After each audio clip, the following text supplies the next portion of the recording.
Hi friends, എല്ലാവർക്കും പുതിയൊരു വീഡിയോയിലേക്ക് സ്വാഗതം. ഇന്ന് നമ്മൾ നോക്കാൻ പോകുന്നത് ഒരു മോക്ക് ടെസ്റ്റ് ആണ്. ഡിഗ്രി പ്രിലിംസുമായി ബന്ധപ്പെട്ട് ആ ഒരു സിലബസ് ചെയ്തിട്ടുള്ള കുറച്ച് ക്വസ്റ്റ്യൻസ് ഉൾപ്പെടുത്തിയിട്ടുള്ളൊരു മോക്ക് ടെസ്റ്റ് ആണ്. അപ്പോൾ എല്ലാവരും ചെയ്തു നോക്കുക. ആദ്യത്തെ ക്വസ്റ്റ്യൻ ഇതാണ്: ഇന്ത്യൻ റീഫോംസ് അസോസിയേഷൻ സ്ഥാപിച്ചത് ആര്? ഇന്ത്യൻ റീഫോംസ് അസോസിയേഷൻ സ്ഥാപിച്ചത് ആര്?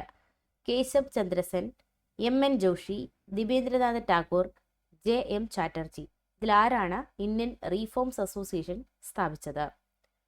ആൻസർ കേശവ് ചന്ദ്ര സെൻ ആണ്. കേശവ് ചന്ദ്ര സെൻ ആണ് ഇന്ത്യൻ റീഫോംസ് അസോസിയേഷൻ സ്ഥാപിച്ചത്. അടുത്ത ക്വസ്റ്റ്യൻ: തെറ്റായ ജോഡികൾ ഏതെല്ലാം? ശാരദാ നിയമം വെല്ലിംഗ്ടൺ പ്രഭു, പിറ്റ്സ് ഇന്ത്യ നിയമം വാറൻ ഹേസ്റ്റിങ്സ്, 1833 ചാർട്ടർ നിയമം ഹാർഡിഞ്ച് പ്രഭു ഒന്നാമൻ, റൗലറ്റ് നിയമം ചെംസ്ഫോർഡ് പ്രഭു. ഇതിനകത്ത് ഒന്നുകൂടെ ഞാൻ വായിക്കാം. ഇതിന് തെറ്റായ ജോഡിയാണ് ചോദിച്ചിരിക്കുന്നത്. ശാരദാ നിയമം വെല്ലിംഗ്ടൺ പ്രഭു, പിറ്റ്സ് ഇന്ത്യ നിയമം വാറൻ ഹേസ്റ്റിങ്സ്, 1833 ചാർട്ടർ നിയമം ഹാർഡിഞ്ച് പ്രഭു ഒന്നാമൻ. അടുത്തത്: ഇവയിൽ ഏത് പ്രസ്ഥാനത്തെ സഹായിക്കാനായി രൂപീകരിച്ചതാണ് തിലക് സ്വരാജ് ഫണ്ട്? ഇവയിൽ ഏത് പ്രസ്ഥാനത്തെ സഹായിക്കാനായി രൂപീകരിച്ചതാണ് തിലക് സ്വരാജ് ഫണ്ട്? നിയമലംഘന പ്രസ്ഥാനം, നിസ്സഹരണ പ്രസ്ഥാനം, ക്വിറ്റ് ഇന്ത്യ പ്രസ്ഥാനം, സ്വദേശി പ്രസ്ഥാനം.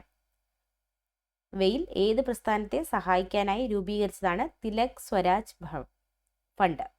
ആൻസർ വരുന്നത് നിസ്സഹരണ പ്രസ്ഥാനമാണ്. നിസ്സഹരണ പ്രസ്ഥാനം. അടുത്ത ക്വസ്റ്റ്യൻ ഇതാണ്: മധ്യകാല ഇന്ത്യയിലെ ഡൽഹി ആസ്ഥാനമാക്കി ഭരിച്ച രാജവംശങ്ങളെ കാലഗണനാക്രമത്തിൽ എഴുതുക. രാജവംശങ്ങൾ പറയാം: മുഗൾ രാജവംശം, തൊമര രാജവംശം, ചൗഹാൻ രാജവംശം, സൻസത്ത് ഭരണം. ഇതിനകത്ത് മധ്യകാല ഇന്ത്യയിൽ ഡൽഹി ആസ്ഥാനമായി ഭരിച്ച രാജവംശങ്ങളെ എന്ത് ചെയ്യണം? കാലഗണനാ ക്രമത്തിൽ എഴുതണം.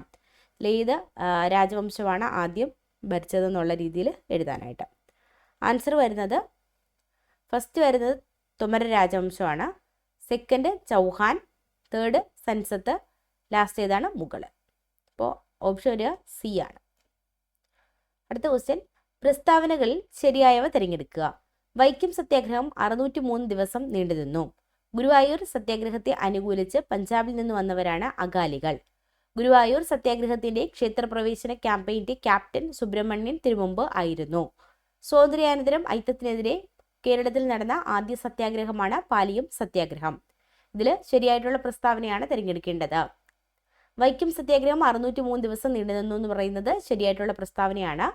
അടുത്തത്: ഗുരുവായൂർ സത്യാഗ്രഹത്തെ അനുകൂലിച്ച് പഞ്ചാബിൽ നിന്ന് വന്നവരാണ് അകാലികൾ. ഗുരുവായൂർ സത്യാഗ്രഹമല്ല, വൈക്കം സത്യാഗ്രഹത്തെ അനുകൂലിച്ച് പഞ്ചാബിൽ നിന്ന് വന്നവരാണ് അകാലികൾ. അപ്പോൾ രണ്ടാമത്തെ പ്രസ്താവന തെറ്റാണ്. അടുത്തത്: ഗുരുവായൂർ സത്യാഗ്രഹത്തിന്റെ ക്ഷേത്രപ്രവേശന ക്യാമ്പയിന്റെ ക്യാപ്റ്റൻ സുബ്രഹ്മണ്യൻ തിരുമുമ്പ് ആയിരുന്നു. ശരിയാണ്. സ്വാതന്ത്ര്യാനന്തരം ഐക്യത്തിനെതിരെ കേരളത്തിൽ നടന്ന ആദ്യത്തെ സത്യാഗ്രഹമാണ് പാലിയം സത്യാഗ്രഹം. അത് ശരിയാണ്. ഇവിടെ ശരിയായിട്ടുള്ളത് 1, 3, 4 ആണ്. ഓപ്ഷൻ ഡി ആണ് ആൻസർ. അടുത്ത ക്വസ്റ്റ്യൻ: അവിട്ടം തിരുനാൾ ബാലരാമവർമ്മയുമായി ബന്ധപ്പെട്ട പ്രസ്താവനകളിൽ ശരിയായവ തിരഞ്ഞെടുക്കുക. അവിട്ടം തിരുനാൾ ബാലരാമവർമ്മയുമായി ബന്ധപ്പെട്ട പ്രസ്താവനകളിൽ ശരിയായവ തിരഞ്ഞെടുക്കുക. തിരുവിതാംകൂറിന്റെ ചരിത്രത്തിലെ ഏറ്റവും ദുർബലനും അപ്രാപ്തനുമായ ഭരണാധികാരി. തിരുവിതാംകൂർ പൂർണ്ണമായും ബ്രിട്ടീഷുകാരുടെ അധീനതയിലായ സമയത്തെ തിരുവിതാംകൂർ രാജാവ്. കാണപ്പാട്ട വിളംബരം നടത്തിയ ഭരണാധികാരി. തിരുവനന്തപുരത്ത് നക്ഷത്ര ബംഗ്ലാവ് സ്ഥാപിച്ച ഭരണാധികാരി. ഇതിൽ ശരിയായിട്ടുള്ള പ്രസ്താവനകളാണ് തിരഞ്ഞെടുക്കേണ്ടത്. അപ്പോൾ ഇതിനകത്ത് ശരിയായിട്ടുള്ള പ്രസ്താവനകൾ ഞാൻ പറഞ്ഞുതരാം, അതുമാത്രം പഠിച്ചു വയ്ക്കുക. ആൻസർ വരുന്നത് 1ഉം 2ഉം ആണ്. അപ്പോൾ നോക്കി ഏതൊക്കെയാണ്? തിരുവിതാംകൂറിൻ്റെ ചരിത്രത്തിലെ ഏറ്റവും ദുർബലനും അപ്രാപ്തനുമായ ഭരണാധികാരിയായിരുന്നു അവിട്ടം തിരുനാൾ ബാലരാമവർമ്മ. അതുപോലെ തന്നെ തിരുവിതാംകൂർ പൂർണ്ണമായും ബ്രിട്ടീഷുകാരുടെ അധീനതയിലായ സമയത്തെ തിരുവിതാംകൂർ രാജാവും അവിട്ടം തിരുനാൾ ബാലരാമവർമ്മയാണ്. അപ്പോൾ ഇത് രണ്ടും പഠിച്ചു വയ്ക്കുക. അടുത്തത്: 105 പദ്ധതി ഇവയിൽ ഏത് നവോത്ഥാന നായകനുമായി ബന്ധപ്പെട്ടിരിക്കുന്നു? 105 പദ്ധതി ഇവയിൽ ഏത് നവോത്ഥാന നായകനുമായി ബന്ധപ്പെട്ടിരിക്കുന്നു? കുമാരഗുരുദേവൻ, കുര്യാക്കോസ് ഏലിയാസ് ചാവറ, വാഗ്ഭടാനന്ദൻ, വി.ടി. ഭട്ടതിരിപ്പാട്. 105 പദ്ധതി ഏത് നവോത്ഥാന നായകനുമായി ബന്ധപ്പെട്ടതാണ്? കുര്യാക്കോസ് ഏലിയാസ് ചാവറയുമായി ബന്ധപ്പെട്ടതാണ്. അടുത്ത ക്വസ്റ്റ്യൻ: ഐക്യരാഷ്ട്ര സംഘടനയുമായി ബന്ധപ്പെട്ട പ്രസ്താവനകളിൽ നിന്ന് ശരിയായവ തിരഞ്ഞെടുക്കുക. പുതിയ അംഗങ്ങളെ സ്വീകരിക്കാൻ ശുപാർശ ചെയ്യുക സുരക്ഷാ സമിതിയുടെ ചുമതലയാണ്. സാമ്പത്തിക സാമൂഹ്യ സമിതിയുടെ 1/4 ഭാഗം വർഷം തോറും റിട്ടയർ ചെയ്യുന്നു. പൊതുസഭയും സാമ്പത്തിക സാമൂഹ്യ സമിതിയും ചേർക്കൂടിയാണ് രാജ്യാന്തര നീതിന്യായ കോടതിയിലെ ജഡ്ജിമാരെ തിരഞ്ഞെടുക്കുന്നത്. സുരക്ഷാ സമിതിയുടെ നിർദ്ദേശപ്രകാരം പൊതുസഭയാണ് സെക്രട്ടറി ജനറലിനെ നിയമിക്കുന്നത്. ഇതിൽ ഐക്യരാഷ്ട്രസഭയുമായി ബന്ധപ്പെട്ട തെറ്റായ പ്രസ്താവനകളാണ് തിരഞ്ഞെടുക്കാനുള്ളത്. അപ്പോൾ തെറ്റായിട്ടുള്ള ഒരു പ്രസ്താവന എന്ന് പറയുന്നത് ഇതാണ്: സാമ്പത്തിക സാമൂഹിക സമിതിയുടെ 1/4 വർഷം തോറും റിട്ടയർ ചെയ്യുന്നു എന്നുള്ളത് തെറ്റാണ്. അവരുടെ അംഗങ്ങളുടെ കാലാവധി 3 വർഷമായിട്ടാണ് നിജപ്പെടുത്തിയിരിക്കുന്നത്. അപ്പോൾ തെറ്റാണ്. അടുത്തത്, പൊതുസഭയും സാമ്പത്തിക സാമൂഹിക സമിതിയും ചേർന്നാണ് രാജ്യാന്തര നീതിന്യായ കോടതിയിലെ ജഡ്ജിമാരെ തിരഞ്ഞെടുക്കുന്നത്. അതും തെറ്റാണ്. പൊതുസഭയും സുരക്ഷാ സമിതിയും കൂടി ചേർന്നിട്ടാണ് രാജ്യാന്തര നീതിന്യായ കോടതിയിലെ ജഡ്ജിമാരെ നിയമിക്കുന്നത്. അപ്പോൾ 2, 3 ആണ് ഇതിനകത്ത് തെറ്റായിട്ടുള്ളത്. ആൻസർ ബി ആണ് വരുന്നത്. ശരിയായിട്ടുള്ളത് പഠിച്ചു വയ്ക്കുക. ഒന്നുകൂടി വായിക്കാൻ. ശരിയായിട്ടുള്ളത്, പുതിയ അംഗങ്ങളെ സ്വീകരിക്കാൻ ശുപാർശ ചെയ്യുക സുരക്ഷാ സമിതിയുടെ ചുമതലയാണ്. സുരക്ഷാ സമിതിയുടെ നിർദ്ദേശപ്രകാരം പൊതുസഭയാണ് സെക്രട്ടറി ജനറലിനെ നിയമിക്കുന്നത്. അപ്പോൾ ഇത് രണ്ടും ശരിയായിട്ടുള്ളതാണ്. അടുത്തത്, റഷ്യൻ വിപ്ലവത്തെ ആധാരമാക്കി ലോകത്തെ കുലുക്കിയ 10 ദിവസം എന്ന കൃതി രചിച്ചത് ആരാണ്? റഷ്യൻ വിപ്ലവത്തെ ആധാരമാക്കി ലോകത്തെ കുലുക്കിയ 10 ദിവസം എന്ന കൃതി രചിച്ചത് ആര്? Maxim Gorky, Leo Tolstoy, John read, Karl Marx. ഇതാരാണ് ലോകത്തെ കുലുക്കിയ 10 ദിവസം എന്ന കൃതി രചിച്ചത്? ആൻസർ ജോൺ റീഡ് ആണ്. John read. അടുത്തത്, ഇവയിൽ ഫാസിസത്തിന്റെ സവിശേഷതകൾ എന്തെല്ലാം? തീവ്ര ദേശീയതയെ നിരുത്സാഹപ്പെടുത്തുന്നു, ജനാധിപത്യത്തോടുള്ള വിരോധവും സോഷ്യലിസത്തോടുള്ള എതിർപ്പും, കല, സാഹിത്യം, വിദ്യാഭ്യാസം തുടങ്ങിയവ ആശയപ്രചാരണത്തിനായി ഉപയോഗിക്കുന്നില്ല, ഭൂതകാലത്തെ പ്രകീർത്തിക്കൽ. ഇതിനകത്ത് ഫാസിസത്തിന്റെ സവിശേഷത ഏതാണെന്നാണ് ചോദിച്ചിരിക്കുന്നത്. ആൻസർ ഞാൻ വായിക്കാം. സി ആണ് ആൻസറായിട്ട് വരിക. 2ഉം 4ഉമാണ് ആൻസറായിട്ട് വരിക. ജനാധിപത്യത്തോടുള്ള വിരോധവും സോഷ്യലിസത്തോടുള്ള എതിർപ്പും, അതുപോലെ തന്നെ ഭൂതകാലത്തെ പ്രകീർത്തിക്കൽ. ഇത് രണ്ടുമാണ് ഫാസിസത്തിന്റെ സവിശേഷതകൾ എന്ന് പറയുന്നത്. ജനാധിപത്യത്തോടുള്ള വിരോധവും സോഷ്യലിസത്തോടുള്ള എതിർപ്പും, ഭൂതകാലത്തെ പ്രകീർത്തിക്കൽ. അടുത്തത്, എക്സ്പോസ് ആക്റ്റുമായി ബന്ധപ്പെട്ട വസ്തുതകളിൽ ശരിയായത് തിരഞ്ഞെടുക്കുക. 2024 ജനുവരി 1 വിക്ഷേപിച്ചത്. ജ്യോതിശാസ്ത്രത്തിൽ നൂതന ശാസ്ത്രീയ അവബോധം ലക്ഷ്യമിട്ടുള്ള ISROയുടെ പുതിയ ദൗത്യം. ഉപഗ്രഹത്തെ ഭൂമിയുടെ കിഴക്കോട്ടുള്ള താഴ്ന്ന ചരിവുള്ള ഭ്രമണപഥത്തിലേക്കാണ് വിക്ഷേപിച്ചത്. ഇതിനകത്ത് എക്സ്പോസ് ആക്റ്റുമായി ബന്ധപ്പെട്ട വസ്തുതകളാണ് പറഞ്ഞിരിക്കുന്നത്. ഇതിനകത്ത് ഏതൊക്കെയാണ് ശരിയായിട്ടുള്ളത്? ആൻസർ വരുന്നത് 1ഉം 2ഉം 3ഉം ശരിയാണ്. 1ഉം 2ഉം 3ഉം ശരിയാണ്. ഓരോന്നായിട്ട് നോക്കാം. 2024 ജനുവരി 1 എക്സ്പോസ് ആറ്റ് വിക്ഷേപിച്ചത്. ജ്യോതിശാസ്ത്രത്തിൽ നൂതന ശാസ്ത്രീയ അവബോധം ലക്ഷ്യമിട്ടുള്ള ISROയുടെ പുതിയ ദൗത്യമായിരുന്നു എക്സ്പോസ് ആറ്റ്. ഉപഗ്രഹത്തെ ഭൂമിയുടെ കിഴക്കോട്ടുള്ള താഴ്ന്ന ചരിവുള്ള ഭ്രമണപഥത്തിലേക്കാണ് വിക്ഷേപിച്ചത്. ശരിയാണ്. ഇതെല്ലാം ശരിയാണ്. അടുത്തത്, കേന്ദ്ര മന്ത്രിസഭയിൽ കൃഷി കാർഷിക ക്ഷേമം,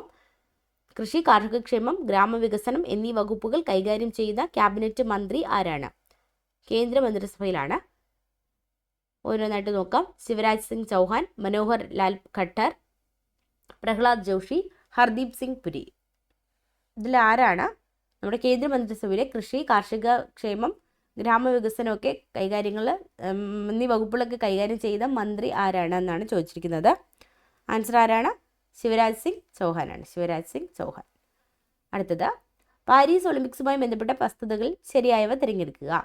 ഉദ്ഘാടന ചടങ്ങിൽ ഇന്ത്യൻ പതാക വഹിച്ചത് PV സിന്ധു, അജന്ത ശരത് കമൽ എന്നിവർ ചേർന്നാണ്. പാരീസ് ഒളിമ്പിക്സിലെ ആദ്യ സ്വർണം നേടിയ രാജ്യമാണ് US. തുടർച്ചയായി 3 ഒളിമ്പിക്സിൽ സ്വർണം നേടിയ ആദ്യ ഷോട്ട്പുട്ട് താരമാണ് റയാൻ ക്രൗസർ. ഒളിമ്പിക്സിൽ മെഡൽ നേടിയ ആദ്യ ഇന്ത്യൻ വനിതാ ഷൂട്ടിംഗ് താരമാണ് മനു ഭാക്കർ. ഇതിൽ പാരീസ് ഒളിമ്പിക്സുമായി ബന്ധപ്പെട്ടതിൽ ശരിയായിട്ടുള്ള പ്രസ്താവനകൾ എന്ന് പറയുന്നത് 1ഉം 3ഉം 4ഉമാണ്. ഓപ്ഷൻ ഡി ആണ് ആൻസർ.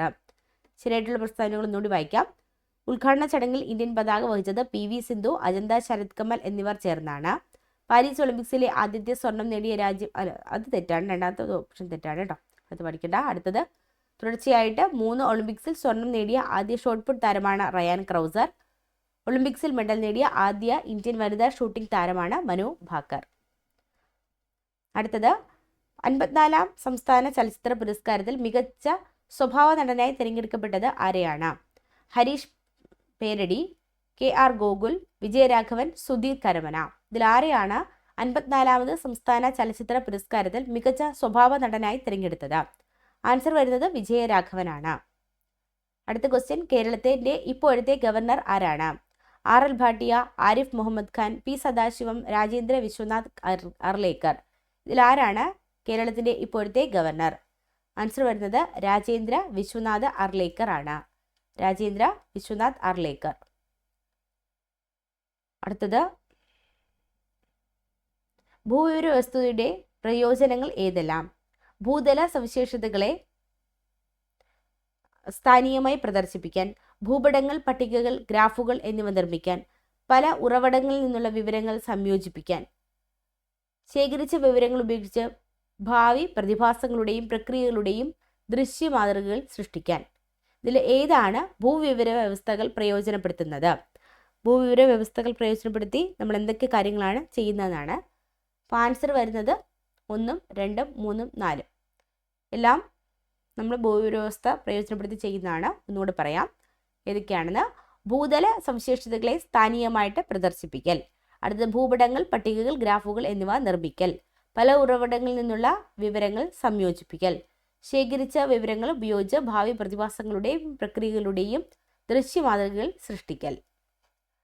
അടുത്തത്, പസഫിക് സമുദ്രത്തിലെ ഉഷ്ണജല പ്രവാഹങ്ങൾ ഉൾപ്പെടാത്തത് കണ്ടെത്തുക. ഉത്തര പസഫിക് പ്രവാഹം, പൂർവ്വ ഓസ്ട്രേലിയൻ പ്രവാഹം, ബ്രിട്ടീഷ് കൊളംബിയൻ പ്രവാഹം, ഒയാഷ്യോ പ്രവാഹം. ഇതെല്ലാം പസഫിക് സമുദ്രത്തിലെ പ്രവാഹങ്ങളാണ്. പക്ഷേ ഇതിനകത്ത് ഉഷ്ണജല പ്രവാഹങ്ങളിൽ ഉൾപ്പെടാത്തത് എന്ന് വെച്ചാൽ ശീതജല പ്രവാഹം ഇതിനകത്ത് ഏതാണെന്നാണ് ചോദിച്ചിരിക്കുന്നത്. ആൻസർ വരുന്നത് ഒയാഷ്യോ ആണ്. ഒയാഷ്യോ പ്രവാഹം. കേരളത്തിലെ കാലാവസ്ഥയുമായി ബന്ധപ്പെട്ട പ്രസ്താവനകൾ ശരിയായവ തിരഞ്ഞെടുക്കുക. വടക്ക് കിഴക്കൻ മൺസൂണിന്റെ അവസാനത്തോടെ കേരളത്തിൽ ശൈത്യകാലം ആരംഭിക്കുന്നു. ഇടിയോടുകൂടി ഇടവിട്ടുള്ള മഴയാണ് വേനൽക്കാലത്തിന്റെ പ്രത്യേകത. ജൂൺ മുതൽ സെപ്റ്റംബർ വരെയാണ് കേരളത്തിൽ തെക്ക് പടിഞ്ഞാറൻ മൺസൂൺ അനുഭവപ്പെടുന്നത്. ഇടിമിന്നലോട് കൂടിയ ശക്തമായ മഴയാണ് വടക്ക് കിഴക്കൻ മൺസൂണിന്റെ പ്രത്യേകത. ഇതിലുള്ള ശരിയായിട്ടുള്ള പ്രസ്താവനയാണ് തിരഞ്ഞെടുക്കാൻ പറഞ്ഞിരിക്കുന്നത്. അപ്പോൾ ആൻസർ വരുന്നത് ഡി ആണ്. എല്ലാം ശരിയാണ്. ഒന്നുകൂടി ശരിയായിട്ടുള്ള സെൻറ്റൻസ് ഞാൻ ഒന്നുകൂടി വായിക്കാം. വടക്ക് കിഴക്കൻ മൺസൂണിന്റെ അവസാനത്തോടെ കേരളത്തിൽ ശൈത്യകാലം ആരംഭിക്കുന്നു. ഇടിയോടുകൂടി ഇടവിട്ടുള്ള മഴയാണ് വേനൽക്കാലത്തിന്റെ പ്രത്യേകത. ജൂൺ മുതൽ സെപ്റ്റംബർ വരെയാണ് കേരളത്തിൽ തെക്ക് പടിഞ്ഞാറൻ മൺസൂൺ അനുഭവപ്പെടുന്നത്. ഇടിമിന്നലോട് കൂടിയ ശക്തമായ മഴയാണ് വടക്ക് കിഴക്കൻ മൺസൂണിന്റെ പ്രത്യേകത. അടുത്ത ക്വസ്റ്റ്യൻ ഇതാണ്. ചെനാബ് നദിയിൽ നിർമ്മിച്ചിരിക്കുന്ന അണക്കെട്ടുകൾ ഉൾപ്പെടാത്തത് ഏത്? ദുൽഹസ്തി, സലാൽ, ബഗ്ലിഹാർ, നാത്പ ജാക്രി. ഇതിൽ ചെനാബ് നദിയിൽ നിർമ്മിച്ചിരിക്കുന്ന അണക്കെട്ടുകൾ ഉൾപ്പെടാത്തത് ഏതാണെന്നാണ്. ആൻസർ വരുന്നത് നാത്പ ചാക്രിയാണ്. സത്ലജ് റിവറിലാണ് ഇത് സ്ഥാപിച്ചിരിക്കുന്നത്. അടുത്തത് ചേരുംപടി ചേർക്കാനാണ്. വടക്ക് പടിഞ്ഞാറൻ ഹിമാലയം, ഡാർജിലിംഗ് സിക്കിം ഹിമാലയം, അരുണാചൽ ഹിമാലയം, ഹിമാചൽ ഉത്തരാഖണ്ഡ് ഹിമാലയം. ഇതാണ് ഒരു സെറ്റ്. അടുത്തത് കൗസാനി, പീർപഞ്ചൽ, നഞ്ചപർബ, കാഞ്ചൻജംഗ. ഇതിൽ ചേരുംപടി ചേർക്കാനായിട്ടാണ് ചോദിച്ചിരിക്കുന്നത്. ഓരോന്നായിട്ട് നമുക്ക് നോക്കാം. ആദ്യം പറയുന്നത് വടക്ക് പടിഞ്ഞാറൻ ഹിമാലയമാണ്. വടക്ക് പടിഞ്ഞാറൻ ഹിമാലയത്തിൽ വരുന്നതാണ് പീർപഞ്ചൽ. അടുത്തത് ഡാർജിലിംഗ് സിക്കിം ഹിമാലയം. ഡാർജിലിംഗ് സിക്കിം ഹിമാലയത്തിൽ വരുന്നത് കാഞ്ചൻജംഗ. അരുണാചൽ ഹിമാലയത്തിൽ വരുന്നതാണെങ്കിൽ നഞ്ചപർമ്മയാണ്. അടുത്ത ഹിമാചൽ ഉത്തരാഖണ്ഡ് ഹിമാലയമാണെങ്കിൽ ആൻസർ വരുന്നത് കൗസാനിയാണ്. അപ്പോൾ എ ആണ് ഇതിനകത്ത് ഓപ്ഷനായിട്ട് വരിക. നമ്മൾ 20 ക്വസ്റ്റ്യൻസ് ആണ് നോക്കിയത്. ബാക്കി ക്വസ്റ്റ്യൻസ് അടുത്ത ക്ലാസ്സിൽ നോക്കാം. താങ്ക്